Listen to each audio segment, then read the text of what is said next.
दिल्ली विधानसभा चुनाव की आमद हो चुकी है, नामांकन का दौर पूरा हो चुका है और सभी पार्टियां जोर शोर से चुनाव प्रचार में जुट गई हैं।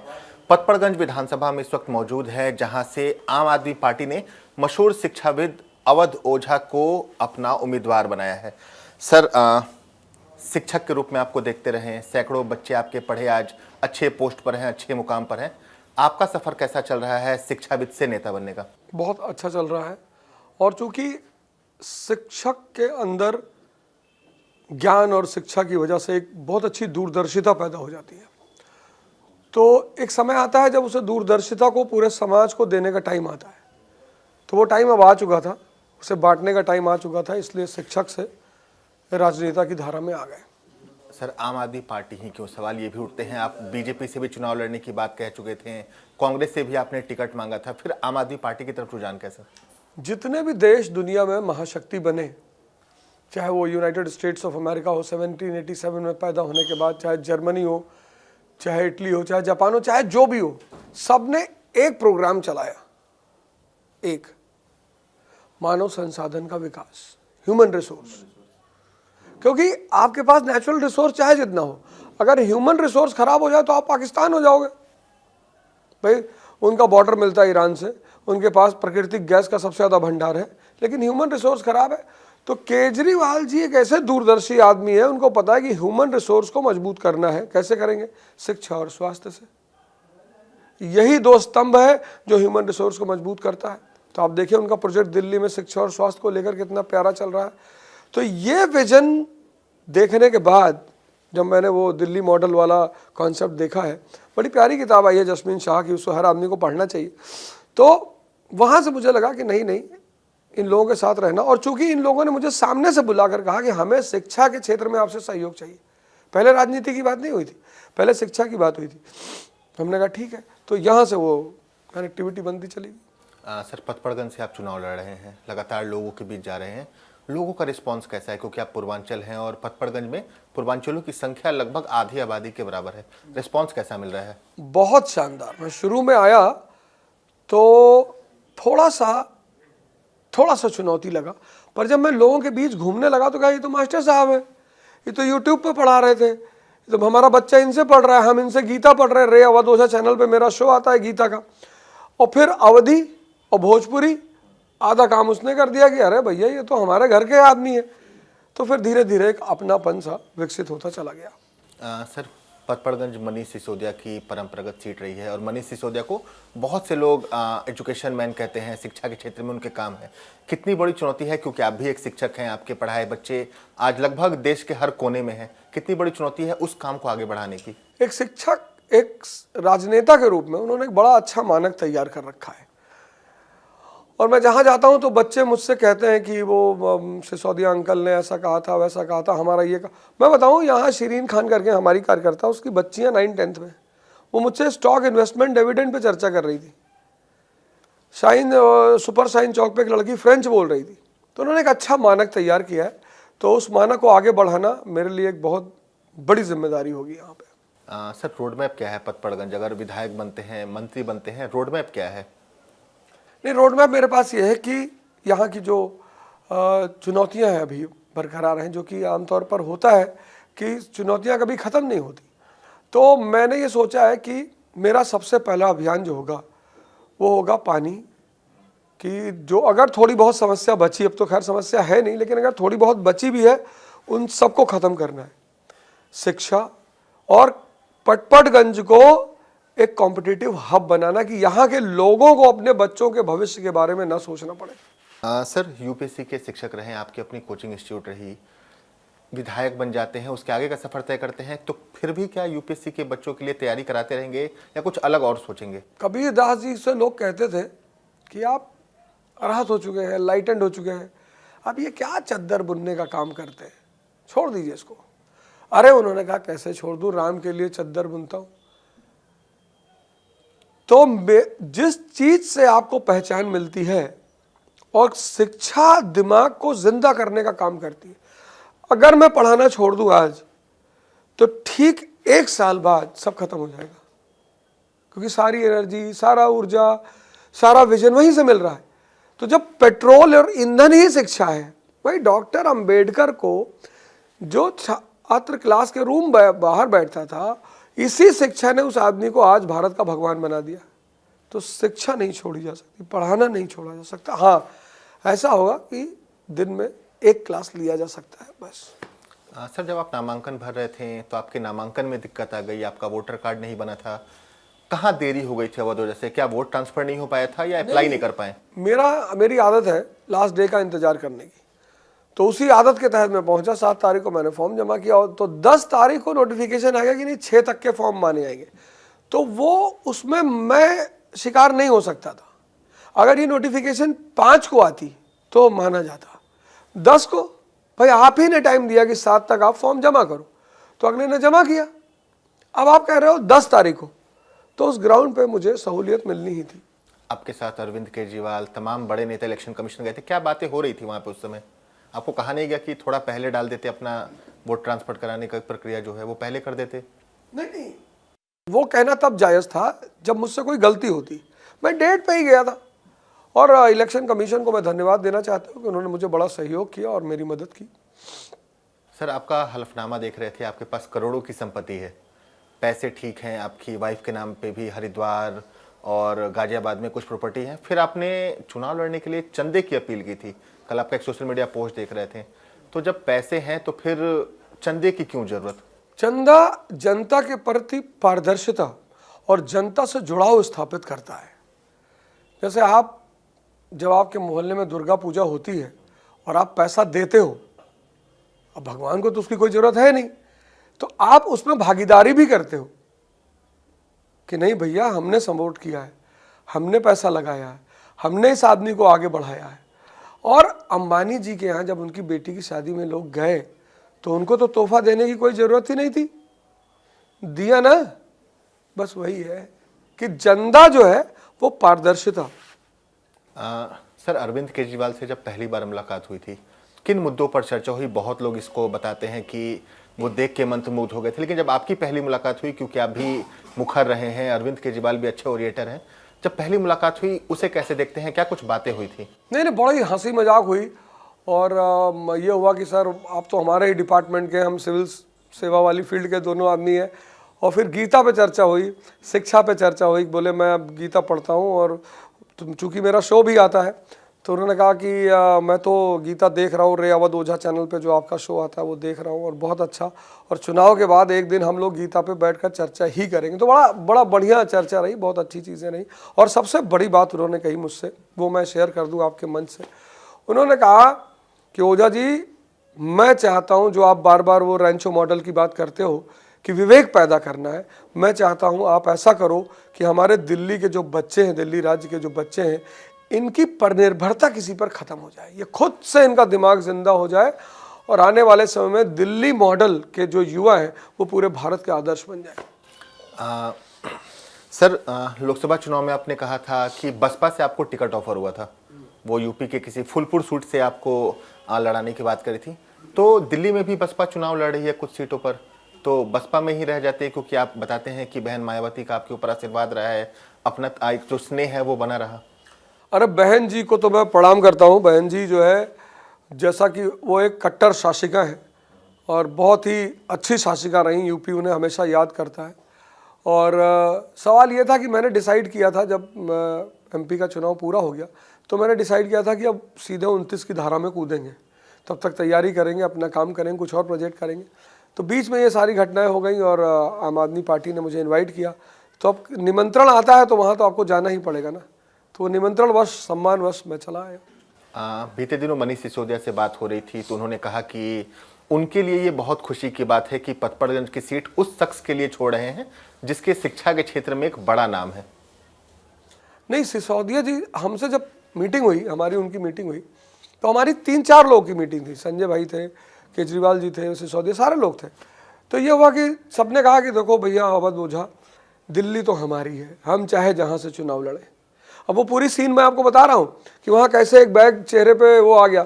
तो आप, चूंकि आप पहली बार लड़ने जा रहे हो, तो आप अपनी सुविधा की सीट बता दो। तो मैं सिसोदिया जी की तरफ देख के मुस्कुराया, तो वो भी मुस्कुराए।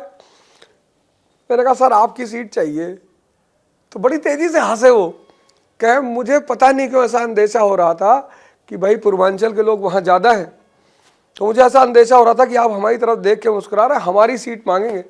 तो चूंकि अभी आप हमारी बहन के घर में बैठे हुए हैं और यही हमारा चुनाव का वॉर रूम है, तो एक बहन मेरी यहाँ, एक नीरज मेरी बहन गली नंबर ई ब्लॉक में ही रहती है। पूर्वांचल में ही पूरा परिवार आपका बसा है, मतलब पतपड़गंज में ही पूरे परिवार हैं आपके? पूरा, मतलब यहाँ कम से कम 50 फैमिली है जो मेरे अपने शहर और अपने गांव से है।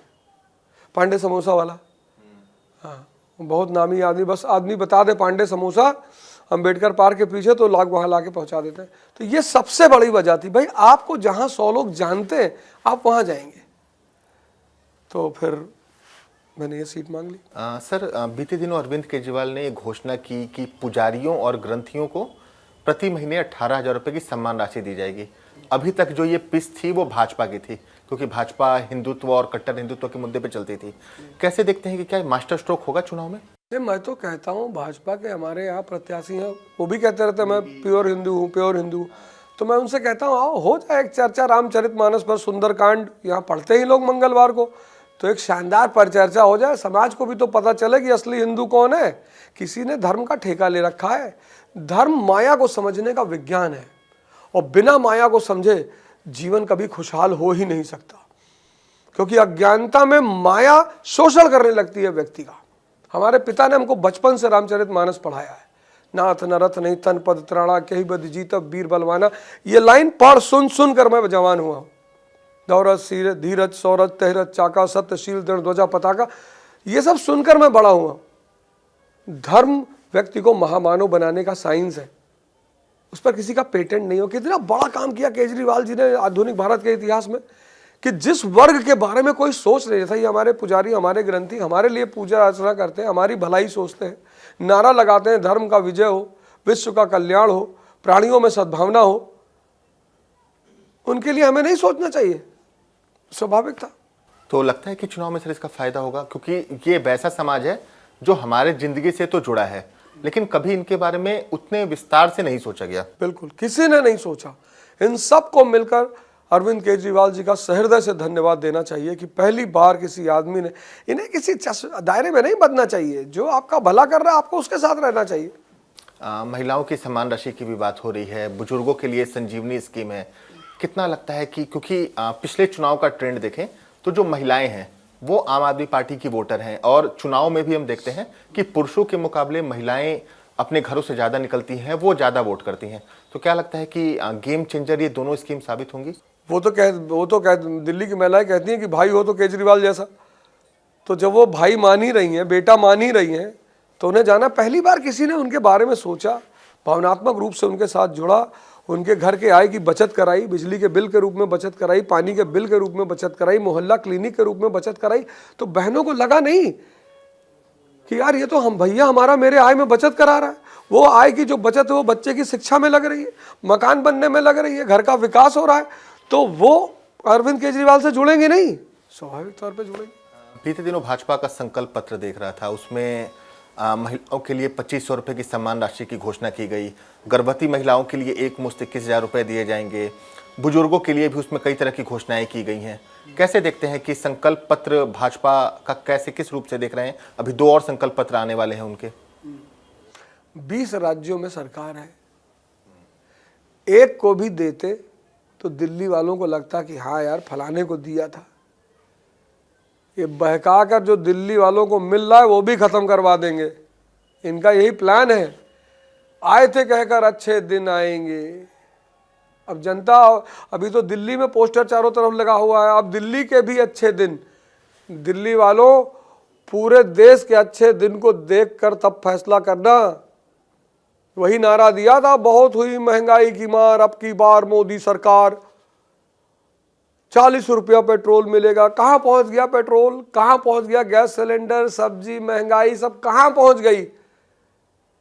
तो इनसे बच के रहना। बहुत हुई महंगाई की मार से शुरू किया था, अब ये नहीं बता पा रहे हैं कि महंगाई कंट्रोल की कि नहीं की, रोजगार दिया कि नहीं दिया, विकास किया कि नहीं किया। तो कह रहे बटेंगे तो कटेंगे।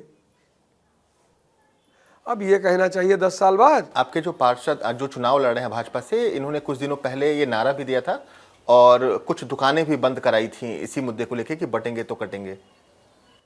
अभी मैं गया था रामलीला ग्राउंड में, बच्चे क्रिकेट खेल रहे थे, तो मैं गया उनसे मिलने के लिए। तो मैं उनसे बोला कि बेटा ऐसे करना चाहिए, पढ़ाई ऐसी करनी चाहिए, पढ़ाई का अपना गुद है, तो शिक्षा उच्छा बात करने लगा। रहे होंगे 100 लड़के। कहे सर अभी नेगी जी आए थे, कह रहे थे जो सच्चा हिंदू होगा वही मुझे वोट देगा। लड़के अभी की बात बता रहा हूँ। तो मैंने कहा बेटा एक बात बताओ, भगवान को हम भगवान क्यों कहते हैं? क्योंकि उसके पास देने के लिए कुछ है जिसके पास है ही नहीं। इसके सिवा ना जीडीपी पता होगी, ना इंफ्रास्ट्रक्चर पता होगा, ना बैलेंस ऑफ पेमेंट पता होगा। थॉमस हॉब्स का नाम सुना ही नहीं होगा। सिगमंड फ्रॉयड, इमैनुअल कुए बता दो तो कहेंगे अच्छा मोची होची है। भला इस तरह की बात होगी कि पंडित है क्या, पूजा वूजा करवाता है क्या, इस तरह से कहेंगे। तो जिसको कुछ पता ही नहीं वो क्या करेगा बेचारा? कुछ तो बोलना है। तो यही सब चल रहा है, हिंदू मुसलमान और फलाना। सर अवध ओझा को जेल जाने से डर नहीं लगता? जिस पार्टी में है, कुछ महीनों पहले तक उस पार्टी के सभी बड़े नेता किसी न किसी मामले में जेल के अंदर थे। मनीष सिसोदिया लगभग 18-19 महीने थे, सत्येंद्र जैन 2 साल से ज़्यादा रहे, संजय सिंह 6 महीने रहे, अरविंद केजरीवाल 5 महीने जेल के अंदर रहे। डर नहीं लग रहा कि उस पार्टी से जुड़े हैं, जेल जाना पड़ सकता है? हमारे आदर्श है राम मनोहर लोहिया। उनका नारा है नेता या तो रेल में या तो जेल में। मतलब भाई आप सरकार की आलोचना करोगे तो अगर बहुत अच्छी सरकार है तो सुन के सुधार करेगी, और अगर सरकार अच्छी नहीं है तो बंद करेगी। तो स्वाभाविक सी बात है भाई, अगर अच्छी सरकार है तो सुनेगी, क्योंकि विपक्ष सरकार की आत्मा होता है, तो वो सुनेगी। और अगर सरकार के अंदर मूलभूत या अवधारणागत सिद्धांत स्पष्ट नहीं है तो आपको बंद करेगी। तो डर नहीं लगता जेल जाने से? अरे भैया, अब जब लंका में कूद गए तो युद्ध तो होगा ही। अब कहाँ डर हो फलाना की भैया नहीं। जो डरेंगे तो वही वाली बात है कि प्रसादों के कनकाब शिखर होते कबूतरों के ही घर। क्या दिनकर जी ने लिखा है, प्रसादों के कनकाब शिखर होते कबूतरों के ही घर, महलों में गरुड़ न रहता है, सोने पर कभी न सोता है, रहता वो कहीं पहाड़ों में, शैलों की फटी दरारों में। तो अब जब आ ही गए, मतलब युद्ध की घोषणा हो ही गई, तो ठीक है भेज देंगे, क्या करें। सर एक इंटरव्यू आपका सुन रहा था, आपने अपने पिताजी के साथ रिश्ते का जिक्र किया था कि पढ़ाई लिखाई के बहुत ज़्यादा समर्थक नहीं थे आपके पिता। अब कैसा देखते हैं, क्या लगता है आपके बारे में, क्या उनकी धारणा अब बन रही है? नहीं, वो हमसे शुरू से कहते थे। एक्चुअली उनका पढ़ाई के विरोध में नहीं है। वो कहते हैं जो पढ़ाई जीवन को खुशहाल न बना सके, मतलब आप नौकरी पा गए, पढ़ लिए और फिर भी जीवन नरक बना हुआ है, तो उनका कहता था बेटा समझ का विकास करना, पढ़ाई भले थोड़ी सी कम रह जाए, वही 3 इडियट का रैंचो। हाँ, तो यह उनका कहना था कि समझ ही तुम्हें ऊंचाइयों पे ले जाएगी। आम आदमी पार्टी के नेताओं में पहली पसंद कौन है आपकी, अरविंद केजरीवाल या मनीष सिसोदिया?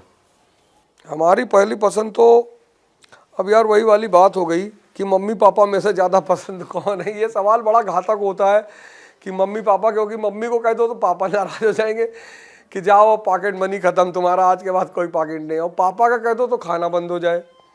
तो ये थोड़ा दुविधाजनक सवाल है, क्योंकि सबका अपना अपना रोल होता है और सब अच्छे हैं मेरे लिए।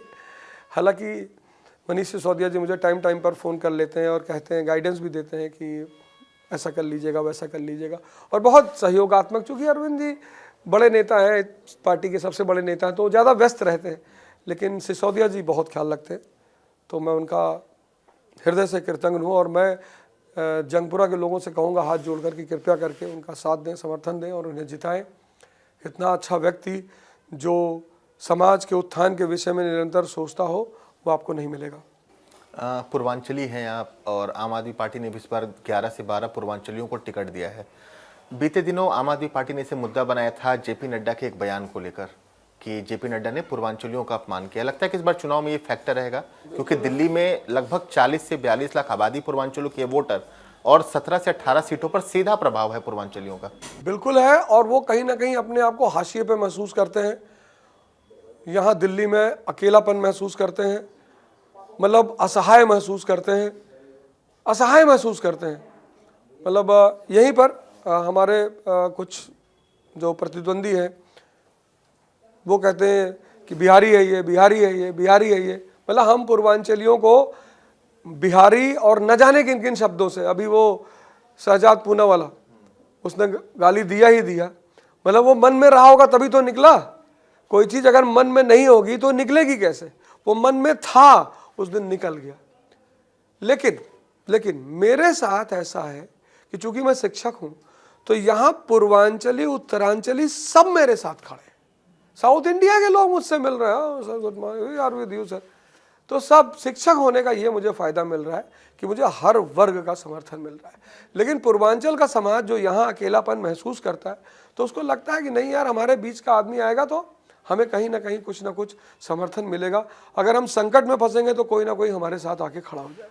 एक आखिरी सवाल रहेगा सर, दिनचर्या कैसी रह रही है? क्योंकि शिक्षक के समय दिनचर्या फिक्स होती है, क्लास के स्लॉट्स फिक्स होते थे। अब चूंकि नेता बन गए हैं, सुबह जल्दी लोगों से मिलना होता होगा, रात तक मीटिंग्स होती होंगी, परिवार को समय दे पा रहे हैं? दिनचर्या कैसी है? अब तो पटपटगंज परिवार है। किसी के यहाँ नाश्ता हो रहा है, किसी के यहाँ खाना हो रहा है, किसी के यहाँ चाय हो रही है। मतलब मैं तो अपने घर अब घर का मतलब ही नहीं बचा। अब सचिन भाई हैं हमारे और दिनेश नागर जी हैं, तो बबीता बहन हमारी कल कह रही थी हमसे, कहीं भैया हम ऐसा करेंगे। बबीता गोपाल यहीं रहती हैं, हमारी कार्यकर्ता, बहुत शानदार कार्यकर्ता है वो।